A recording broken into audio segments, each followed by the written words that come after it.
Bonjour à toutes et à tous, bienvenue dans l'École du Futur. Très contente de vous retrouver pour ce nouvel épisode. On va démarrer d'abord par le programme de cette émission avec le focus. Il est combattant professionnel de MMA et il le dit lui-même, sa vie est orientée autour de la performance physique, vous allez le voir, et sportive, bien sûr, depuis son plus jeune âge.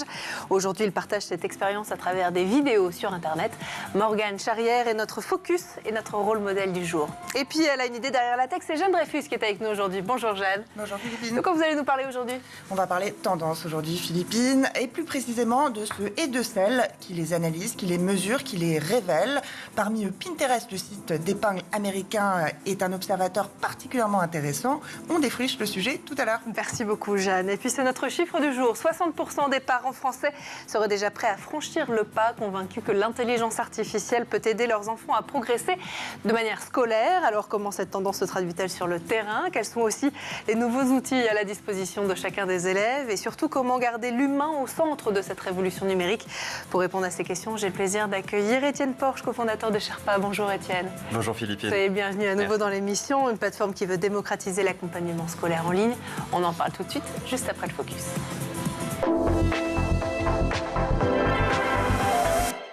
D'abord, donc, il est sportif de haut niveau et il est une inspiration aussi pour tous les jeunes qui le suivent. Il n'est âgé que de 29 ans et Morgane Charrière représente déjà une figure clé du MMA en France, un sport qui mêle plusieurs disciplines de combat, vous allez le voir dans un instant.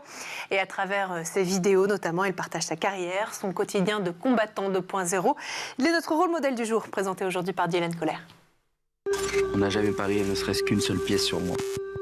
J'ai toujours été l'outsider. Morgane Charrière, surnommé The Lice Pirate, n'est pas votre combattant de MMA ordinaire. Ce Français de 28 ans jongle habilement entre les octogones et les écrans, faisant de lui une véritable star à double facette. Morgane partage son quotidien de combattant professionnel, offrant un regard inédit sur les coulisses d'un athlète de haut niveau. Ces vidéos ont aussi bien contribué à démystifier ce sport qu'à le mettre en lumière dans tout l'Hexagone. Mais ne vous y trompez pas, Charrière n'est pas qu'un influenceur. En 2023, il réalise son rêve en signant avec l'UFC, la plus prestigieuse organisation de MMA au monde. Un parcours qui force le respect quand on sait qu'il a commencé sa carrière à une époque où ce sport mêlant plusieurs disciplines de combat était encore illégal en France. Alors qu'est-ce que ça fait d'avoir triomphé à l'UFC ? C'est une bonne question, C'est vraiment la sensation de t'es sur un petit nuage, tu vois, t'es au-dessus de tout. Ouais, en termes de sensation, c'est la légèreté, un poids qui tombe de mes épaules. Genre, ah ouais, je me suis pas menti, j'ai pas menti aux gens, j'ai menti à personne.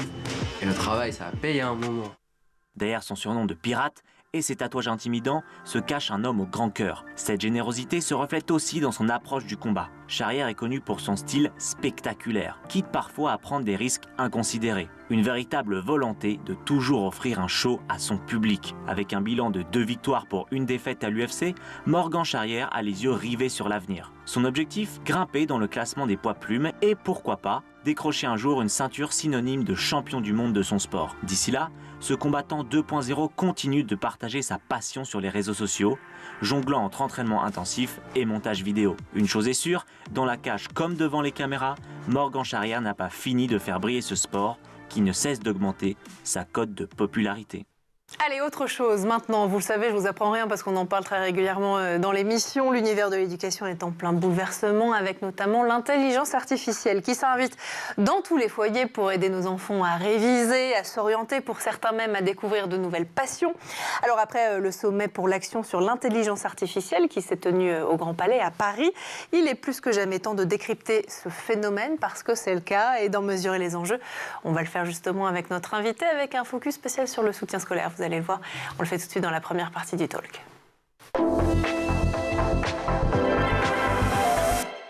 Et on le fait avec notre invité, donc Étienne Porche. Ravi de vous revoir. Vous êtes un habitué de l'École du Futur et de ce plateau. Je rappelle que vous êtes le fondateur des Sherpa. On vous voit partout en ce moment, notamment dans le métro parisien. On fait de notre mieux en tout cas pour être visible, oui. Les Sherpas, je vais quand même vous présenter pour celles et ceux qui ne connaissent pas forcément. On peut décrire ça comme une plateforme d'accompagnement du soutien scolaire, notamment en ligne. C'est ça, alors notamment en ligne, mais aussi à domicile. Mais pas que, bien sûr. On fait du soutien scolaire partout en France, on a plus de 5000 professeurs et effectivement, nous, notre métier, c'est de rendre le soutien scolaire accessible à tous, tout simplement. Et on le fait avec une plateforme, mais aussi avec des professeurs qui sont merveilleux. Et justement, il y a plein de choses à dire sur l'équilibre entre professeurs en chair et en os, et puis ce qu'on peut rajouter avec de l'intelligence artificielle et plein d'autres choses. Eh ben, la transition est toute trouvée, justement, Étienne, parce que vous venez de publier une étude qui montre que 60% des parents français sont favorables à l'utilisation de l'IA dans l'accompagnement scolaire de leurs enfants. C'est un chiffre qui peut surprendre, qui moi, en tout cas, m'a un peu surprise quand je l'ai vu. Est-ce que vous, c'était une surprise pour vous aussi? Nous, en fait, on a été, je pense, heureux de découvrir le résultat et de voir qu'il n'y avait pas justement une peur des familles et en fait que les gens étaient plutôt ouverts au changement et ouverts à l'innovation. Ouais. Je pense que c'est quelque chose d'hyper important, mais je pense que c'est aussi un pragmatisme en réalité pour une raison simple, c'est qu'en fait les élèves aujourd'hui en France, ils utilisent donc l'IA, donc concrètement les modèles de langage, à savoir le chat si on est français, Cocorico ou ChatGPT qui a vraiment, je pense, créé la catégorie. Et aujourd'hui, les élèves en fait s'appuient déjà largement, si on se parle franchement, chez eux quand ils font les devoirs sur ce genre d'outils. Donc la question c'est pas, et je pense que les parents sont pragmatiques là-dessus, c'est pas en fait de repousser le changement, mais plutôt de l'embrasser et de savoir comment on le fait intelligemment pour en fait accompagner les élèves de la bonne manière. Et c'est ça qui est intéressant, je pense, et qu'on voit bien dans l'étude. Il y a 60% des parents qui ont un avis favorable. Maintenant, les parents ne pensent pas que l'IA va remplacer le soutien scolaire, mais voient plutôt le sujet comme un complément. Et je pense que, en fait, c'est vraiment une bonne base de discussion, en tout cas, pour commencer la conversation. Effectivement, il y a plein de choses à dire sur ce sujet. Alors, vous parlez de cette ouverture d'esprit qui est quand même assez marquée, donc en France, avec ces 60% de parents favorables à l'IA dans l'accompagnement scolaire de leurs enfants. 60%, ça veut dire qu'il y en a 40% qui restent quand même assez réservés. Quelles craintes ou interrogations aujourd'hui reviennent le plus souvent quand vous discutez avec ces parents-là? Je pense qu'il y a plusieurs sujets. La première chose, c'est le rapport à l'humain. C'est est-ce qu'on va remplacer le professeur par un robot? Je pense que personne ne le souhaite, et je pense que c'est important de le dire. Et c'est évident que dans l'apprentissage, il y a de l'humain qui se passe et que ça fait partie vraiment du cœur en fait de tout apprentissage. Néanmoins, je pense que, et je pense que les parents le comprennent, l'IA, ça peut faire gagner du temps. Ça peut permettre en fait aux professeurs d'être plus concentrés justement sur la relation, sur la qualité de l'échange, sur ce qui peut se dire en fait dans un cours particulier ou dans une classe, quand par exemple on va pouvoir économiser du temps sur de la génération d'exercices, parce que c'est pas hyper passionnant d'inventer des exercices, quand on va pouvoir construire des résumés de choses, etc. Et au fond, rendre en fait la classe plus interactive. Donc je pense que c'est vraiment la première direction dans laquelle il faut aller. Et après, il y a un second sujet qui peut aussi susciter les questions. C'est en fait le fait que l'IA, attention, n'a pas toujours raison, que les modèles de langage peuvent ce qu'on appelle halluciner, parce qu'au fond, en fait, un modèle de langage, à nouveau, c'est pas de la magie, c'est des statistiques. Et donc, on prévoit, en fait, statistiquement, le mot suivant qui a le plus, en fonction du sujet, vocation à sortir et à être dit.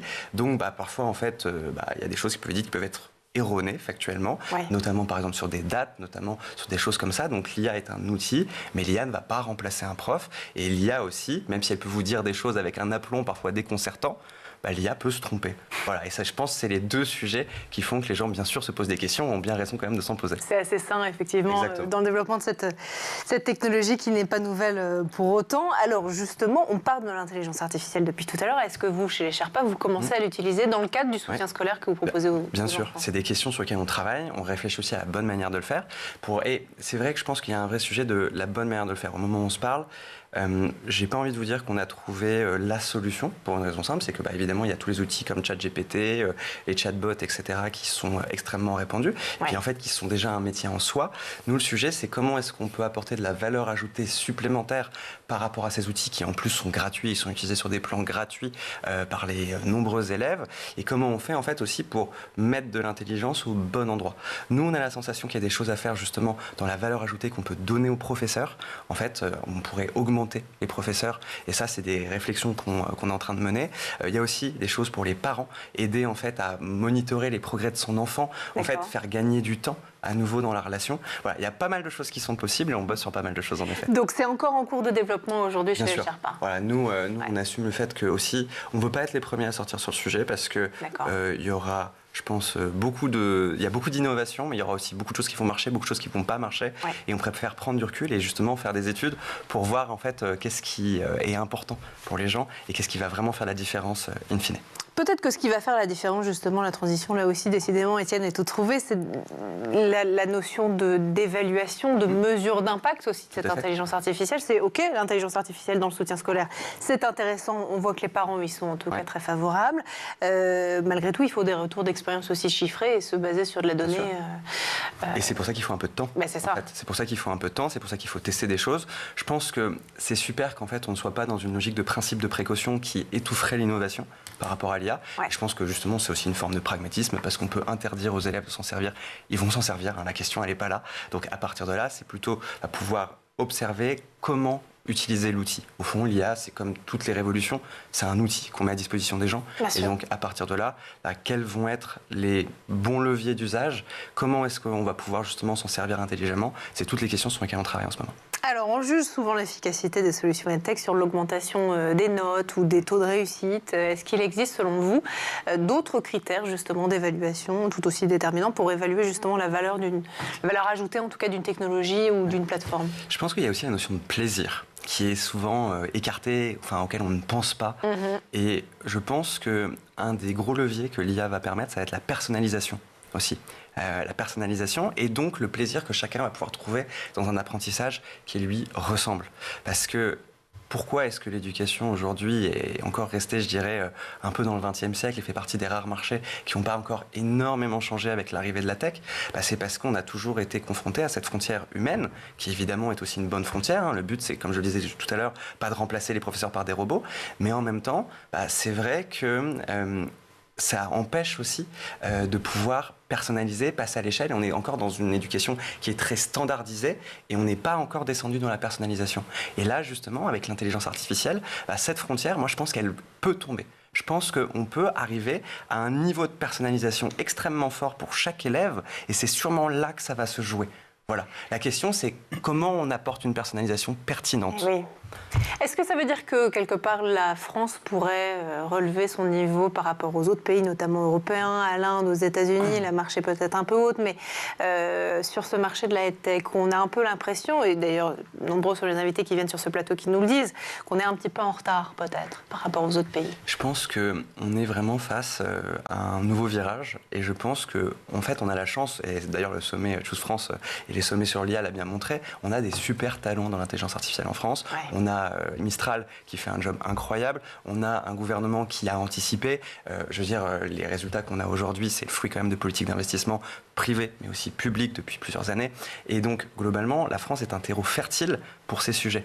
Donc oui, clairement, je pense qu'on serait bête de se priver de ce qu'on est capable de faire et intégrer et faire évoluer les choses. Clairement, intégrer de l'IA, pour faire évoluer la manière dont on enseigne, pour moi, ça fait totalement sens. Et après, voilà, il va y avoir un sujet de dosage, mais pour moi, oui, il faut y aller. Il faut y aller. Bon, justement, message positif en tout cas et optimiste. On va continuer à en parler. Justement, on va parler aussi de ce sommet pour l'action sur l'intelligence artificielle qui a eu lieu à Paris en mi-février. On en parle dans un instant avec vous, Étienne. D'abord, on fait un petit tour du côté de la planète tech.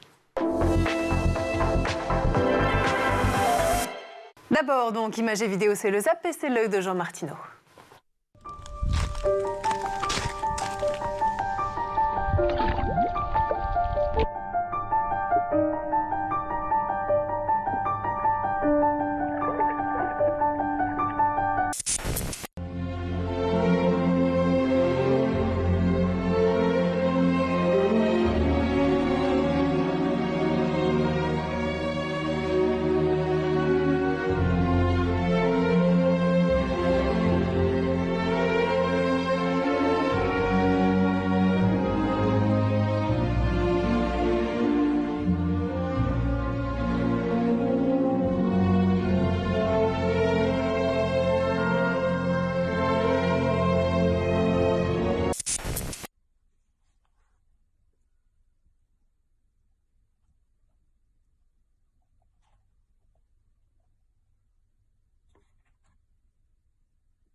Et voilà, on est de retour toujours sur le plateau de l'École du Futur, bien sûr, et en compagnie de notre invité aujourd'hui, Étienne Porche, le fondateur même, qu'est-ce que je dis ? Cofondateur ? Bon, ben voilà, déchire pas. Et juste avant de reprendre nos discussions, on va laisser place à la chronique de Jeanne Dreyfus, qui a une idée derrière la tech.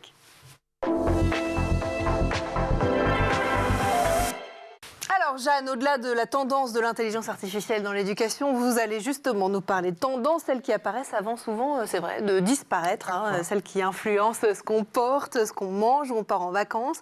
Ces tendances sont identifiées, scrutées aussi, analysées par des spécialistes en la matière dont vous allez nous parler aujourd'hui. Absolument, il s'agit en effet d'agences de conseil en stratégie de marques comme Péclair Paris ou W. Conran, ou de sites internet comme Pinterest par exemple, qui travaillent toute l'année à identifier quelle couleur sera à la mode cette année, quelle destination philippine sera la plus courue. Le site Pinterest sort chaque année un relevé de tendance qui s'appelle Pinterest Predicts. Fort en fait de ses 537 millions d'utilisateurs mensuels, Pinterest obtient de très bons résultats. Pour l'année 2023, 80% des tendances qui avaient été annoncées avant se sont vues amplifiées. Alors vous avez des exemples ? Une des plus marquantes qu'on a tous identifiées aussi, surtout aux US, était la tendance cowboy, tendance relevée par les équipes du site d'inspiration américaine Pinterest, donc bien avant que Beyoncé ne sorte son album Cowboy Carter, où l'artiste, chanteuse américaine, affirmait les racines noires de la culture américaine, l'influence aussi des musiciens noirs sur la country, que juste après Pharrell Williams, absolument pas Pharrell Williams ne signe la DA du défilé automne-hiver Vuitton, lui aussi avec cette tendance Black Cowboy, même volonté là de rendre compte de la mixité de l'histoire de l'Ouest américain. Alors vous voulez dire que même les stars sont amenées à collaborer justement avec ces bureaux de tendance ? Beyoncé en l'occurrence, quand elle co-signe une campagne de pub avec la marque Levi's de jeans, les deux géants collaborent avec une agence qui s'appelle TBWA, et l'accent ici, il est mis sur la volonté de féminiser le cow-boy, figure qui avait été largement associée à la masculinité, et le tout était intégré à un appareil de com bien huilé. Levi's avait aussi signé les costumes de Beyoncé pour le Super Bowl. Tout y était encore une fois savamment orchestré. Jean blanc ici, frange, chapeau de cow-boy, un titre de Beyoncé qui vantait les qualités du jean Levi's, évidemment, et le sens du show à l'américaine. Bref, une sorte de spectacle total. Évidemment. Alors là, on a des ponts, vous nous l'avez dit, entre la musique, la mode, la publicité aussi.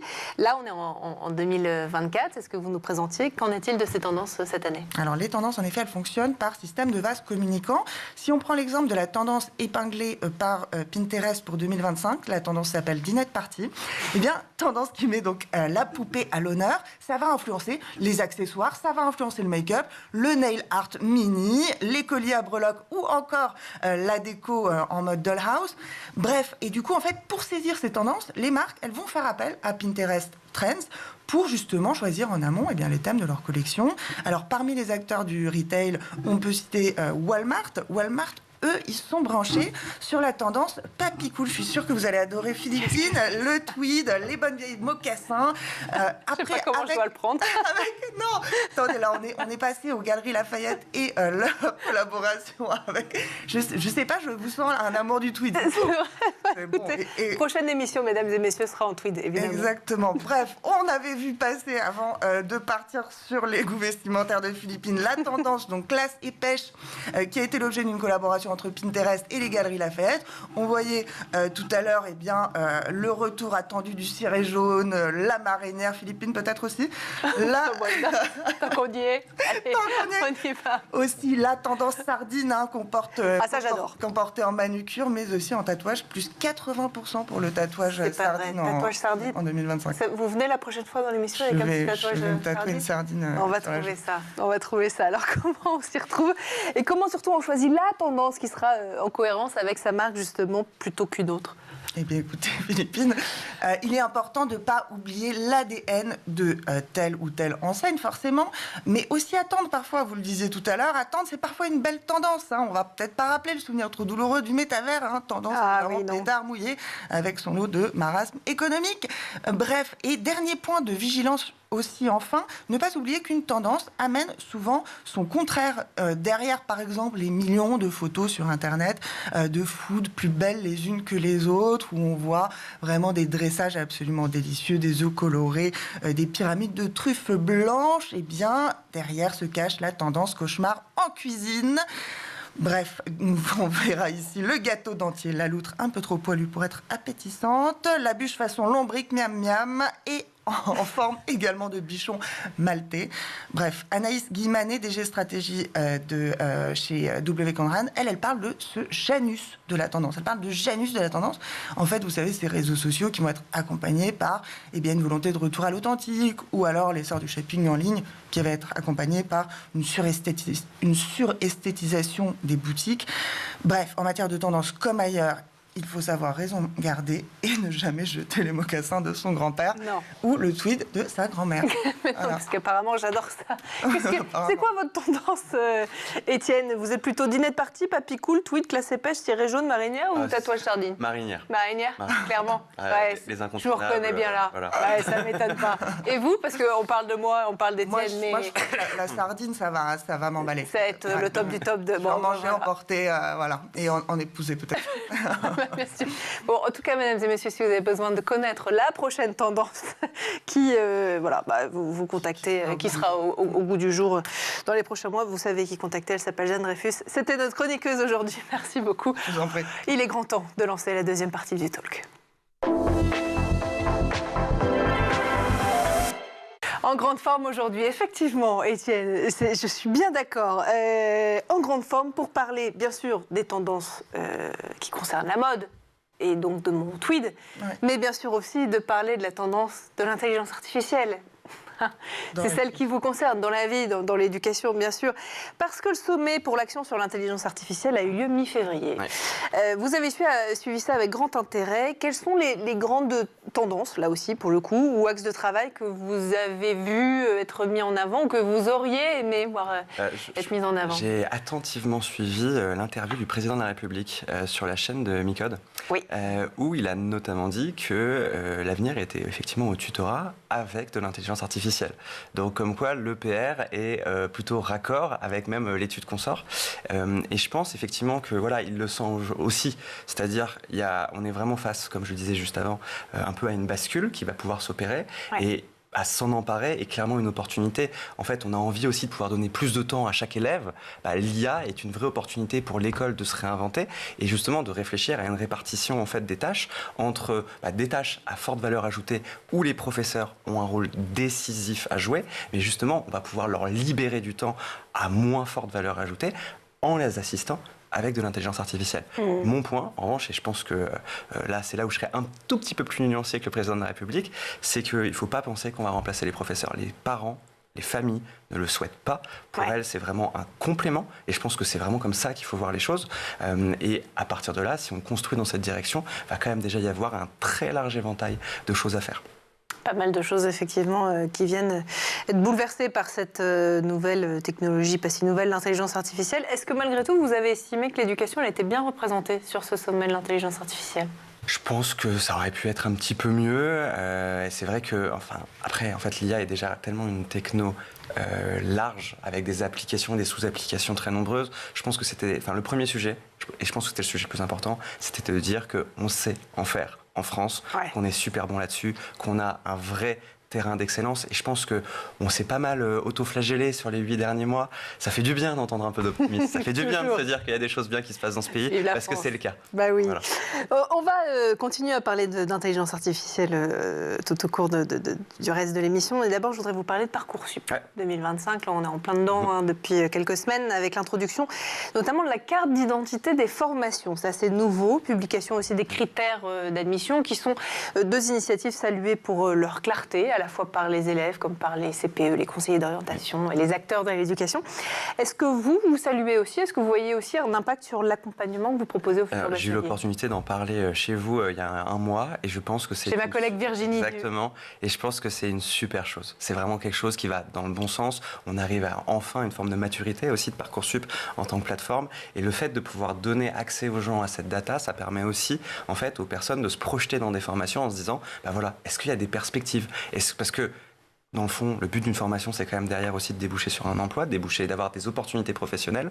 Et là, en ayant ces informations, bah, les élèves, les familles peuvent décider en connaissance de cause. Donc c'est quelque chose de super et vraiment ça va dans la bonne direction tout simplement. Là aussi, Étienne applaudit. J'applaudis et il ne faut pas s'en priver quand il y a des choses bien, il faut le dire aussi, c'est important. Je suis bien d'accord. Les taux d'insertion professionnelle sont désormais aussi affichés sur Parcoursup pour 75% des formations. Est-ce que vous pensez que cet indicateur, aussi utile qu'il soit pour un certain nombre d'élèves, pourrait détourner certains élèves de filières passion plus incertaines en termes d'emploi? C'est une bonne question. Je pense que mécaniquement, oui. Après, il faut quand même être conscient que quand on fait ses choix sur Parcoursup, on a quand même pas mal de vœux et donc on peut quand même panacher et je pense que c'est important de le faire. Ouais. Parce qu'il y a quand même un peu la notion de Parcoursup, c'est un peu le chapeau magique qui oriente les petits élèves français. Il faut aussi un peu faire confiance aux algorithmes qui ont été vraiment largement améliorés dans les dernières années.